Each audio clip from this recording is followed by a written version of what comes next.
What is not a deal breaker, but would be greatly disappointing to find out about your partner?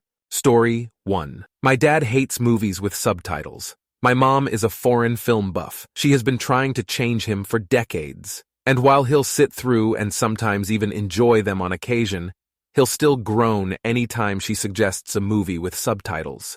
The ultimate disappointing non-deal breaker. Edit. Okay, I'm just going to add this here before anyone else asks if my dad can read. He's an oncologist. He's not dumb. He can keep up with the subtitles and the subject matter. He just does so much reading for work. He goes through medical journals like crazy. He wants to relax with something silly and mindless that requires zero effort on his part. He feels the same way about tearjerkers, another of my mom's favorites, where people die slowly from some awful disease. He gets enough of that shit at work, but he'll occasionally sit through them for my mom. We watched the old Julia Roberts film, Dying Young, a few weeks ago, where she nurses, falls in love with a young guy dying of cancer. And for half the film, he was just looking at my mom with an expression that clearly read, "Why the fuck would you do this to me?" Story 2. In college, watched the movie Donnie Darko for the first time. And when it ended, I had so many questions and was analyzing the meaning behind it. Tried to talk to my then boyfriend and he seemed disinterested.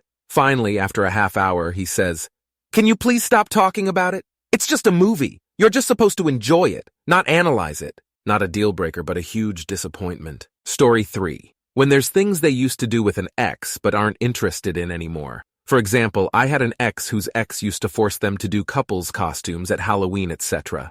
I had never had a serious BF before and desperately wanted to do a couple's costume with him, but he was over it at that point and didn't want to. Story 4. If they don't love music, this is my life. My husband doesn't care for music. I love music. But thankfully, he doesn't care if I play it all the time. He just tunes it out. The ironic thing is, my husband has a beautiful singing voice and a very strange ability to pick up sequences of notes he hears in anything and link it to a piece of classical music he's heard once or twice as a very small kid. He can recall song lyrics perfectly and replicate the tunes and shit perfectly after hearing a song once or twice. And I'm pretty sure he has perfect pitch, but he doesn't care enough to test it. All things utterly wasted on him. I can barely carry a tune in a bucket and I adore music. I've played multiple instruments and can read music and have been in multiple choirs, and making music is insanely difficult for me. It just isn't fair. Story 5. Not liking or wanting dogs, cats. Edit. I just want to clarify that I didn't initially mean a situation where one already owned pets and your partner doesn't want you to keep them. If a partner enters a relationship with you knowing for well you have pets, and then later on expects you to get rid of your animals on a whim, that's some serious bullshit and a deal breaker I stand behind 100%. Story 6. My boyfriend and I have been together 11 years. I've had the same favorite TV show since before I met him, and he hates it. Obviously not a deal breaker, but it's pretty disappointing. Story 7. Vastly different thresholds for bathroom-related openness. My husband and I met on OkCupid 13 years ago. Back then, they had you do this massive 50 or 100 question questionnaire, and you could pick if any of the questions were extremely important, and they would show you how your match compared against your answers. My husband and I were an almost perfect match, 98%. And the only thing we had strong differing viewpoints was on how often would you find it acceptable for your partner to fart in front of you. My answer was never. His answer was the Shrek quote, "Better out than in, I always say." I swear to you, 2 kids, a mortgage, 11 years of marriage, and all the life and changes that come with that, I still find this the least appealing thing about him. Everything else is pretty great. P.S. Yes, he loved when I was hugely pregnant and accidentally farted when I walked. Story 8. The girl I'm into right now doesn't like kissing. She thinks swapping saliva is gross, which is weird because she'll swap other stuff no problem. It's not a deal breaker, but I do miss kissing. Story 9. My partner doesn't have an interest in most non-European ethnic foods, and I love well-made Thai, Mexican, Indian, WTC. And since my ex was a literal world traveler, I've had authentic from several of those places, not the Americanized versions. I now eat some of it so infrequently that my spice tolerance levels have actually decreased significantly. The kicker is my partner loves soups, and I know he'd love pho if he was brave enough to try it, especially since it's so customizable. Story 10. No sense of wonder, no desire to learn about something not in their regular experiences, no curiosity. Like, not wanting to watch an interesting documentary on something you're not familiar with, just, I don't care. kind of attitude. Story 11. If you treat a retail space like it's a trash can. I had a girlfriend that would finish her Starbucks while shopping and leave the empty cup on a random shelf in the store. Or grocery shopping. Would decide she didn't want something, then put it down randomly wherever she was in the store. No trying to put it back. The end lesson of her personality being, I don't mind shoving extra work onto others, so that I have to deal with a minor inconvenience. Story 12. When they don't want to do things together. I get some people need alone time, but some people want to do things like dancing together or rock climbing together, and some so only like to spend alone time together. Which I get because I'm both half the week, but not doing anything together makes me a little lonely sometimes. Story 13. If she told people personal details about our life. For example, we're having a kid and we just found out it's a boy. We agreed to keep it secret for the gender until we can get our families together to tell them. Unfortunately, we're in a town of just 9,000 people. Word gets around fast. She ended up telling her friends and her friends told their friends until it just spread like wildfire. Ended up spoiling the news before we can set up the family gathering. Story 14. Back when I was dating, it was children. I was open to the idea of dating a single dad, but wasn't thrilled about dealing with a potentially psycho baby mama, or be afraid the kid would be a terror and get on my nerves. I really wanted to find someone to start a family with without any ex-drama. It was getting harder the older I did because more people had kids. I did manage to find someone who didn't have kids, and we now have one daughter together. Story 15. Finding out they used to be a robot. Like, I understand everyone's life is a journey, but I can't imagine feeling the same way about someone after finding out they started out as a smart TV or a Roomba and didn't at least have a conversation with me about it before we became official. Story 16. My current SO isn't a huge massage person, but it's one thing I love doing, like massage trade-offs partners. It's disappointing because I would love a massage, but he never likes giving them even if I initiate a trade-off, so he would get one too. Haha. Story 17, that she's a recovering alcoholic. I know that sounds judgmental, but there's always the chance at relapse. But more than that, I'd want to be able to have a beer around her without it being an issue, and it would be kind of nice if we could have a drink together when we go out, to celebrate something, etc. I would absolutely work around it if I were attracted to her and thought she was a good person, but I wouldn't prefer it. Story 18. My partner is actually much more ring-wing than myself. Not extreme, just conservative in a European sense of the word, whilst I'm anything but. I'm a social democrat and can't ever justify making an individual the problem when it's the system. I've spoke about this with my friends, and it's more common than I thought. It's a topic we'll never agree on. Love her all the same. Story 19. Musicals. He loves musicals. Not the worst thing, but he will get some extremely catchy song from one stuck in his head and then bop around singing it absently. And he has a lovely singing voice. So I end up with music I dislike stuck in my head. Definitely not a deal breaker, and I refuse to say anything because it makes him so happy. Story 20. That they thought reading was dumb. I've been a book nerd my whole life, and the idea that we couldn't bond over the experience of reading the same book would break my heart, but it would give me the chance to talk about other things I typically wouldn't. Story 21. Finding out that my partner has a completely different sense of humor than I do. Neither of us would be able to make each other laugh. And whenever we're laughing at things ourselves, the other wouldn't understand the humor behind it. Story 22. Showing me fucking videos on your phone. Send them to me. I'm sure they're funny, seriously, but I am not going to be put on the spot to laugh or cry at them. I like funny cats. I like beavers building dams out of stuffed animals. I like someone's trick basketball shot. I like most of the things you want to show me, but please don't hold the phone up to my face on the spot. Wasn't that hilarious? It was, until you ruined it. Story 23. Their favorite music genre is rap or country. I just can't stand rap or country. I've tried, opened myself up to suggestions, tried new school and old school, and I just can't get into these genres. They're actively uncomfortable to listen to. I dislike them that much. Story 24. Being a snob about everything. Being a snob about some stuff. Only drinking high-end coffee, not listening to pop music. That's fine. But if your entire personality becomes, I don't do what everybody else does, then you're different IMO than people who follow trends because you're still letting trends dictate what you consume. For example, you don't like Game of Thrones, so be it. But you don't like any popular shows? You don't like any popular music? You don't like any popular movies?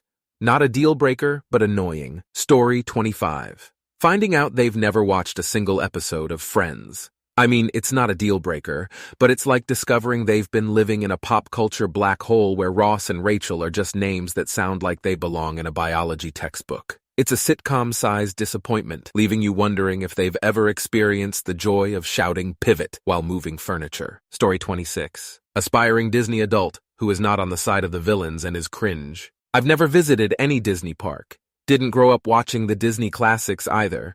I was a Pixar kid at most, but even that is reaching. So I don't have this spiritual connection to good old Walt. Sure, I would go to Disneyland or watch the movies, but it's not going to mean much to me. I feel like this would actually be a deal breaker for the Disney adult person. LOL. Story 27. Being into Reiki essential oils. I love the way crystals look and astrology is fun. There's a point though where people get to where they refuse medicine or any product that isn't essential oils.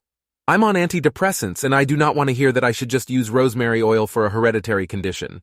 Story 28. Smelly feet. I've been with my husband for 27 years now and married 21. He never stinks. I once got him a pair of leather hiking sandals for Father's Day. They were really nice, and I paid $120 for them in about 2002, so they were expensive. He wanted them so badly and I was so excited to get them and see him open them. Then, he went for a hike, and the smell that his feet, those sandals, and water created was the worst smell I ever smelled in my life. He had the sandals for a month, and I had to give him the saddest ultimatum. The sandals are me. He misses those sandals, but I'm a decent consolation prize. Story 29. I'm not a fan of people who are quick to judge and dismiss. Most aspects of life are nuanced. How does simplifying things according to some arbitrary idea of how things should be make life any less complicated? The point is that it's complicated, and correct answers are hardly ever straightforward. I will always appreciate someone able to take a relative standpoint on things, or who are able to view multiple perspectives at once. Story 30. That they eat mayonnaise by itself. Dear God, people in Japan do it too, and god dang if it doesn't send me into convulsions from repulsion. Edit. Or even just mayonnaise as the main focus, with other things joining it, in a snacking way. And I get it from a cooking perspective, how many dips I make using mayonnaise, but the disconnect with straight mayo kills me. Story 31. Not liking to read. Current so just doesn't read for fun. And it's not a huge deal really, but I have so many books that are important and meaningful to me that I just can't share with him or discuss with him, because even if he were to physically read them, it's just a completely different experience for him. Obviously not a huge issue, and we have plenty of things we can and do bond over and share, but every once in a while I come across something I wish I could introduce him to. Story 32. We've been married for 21 years with no signs of infidelity.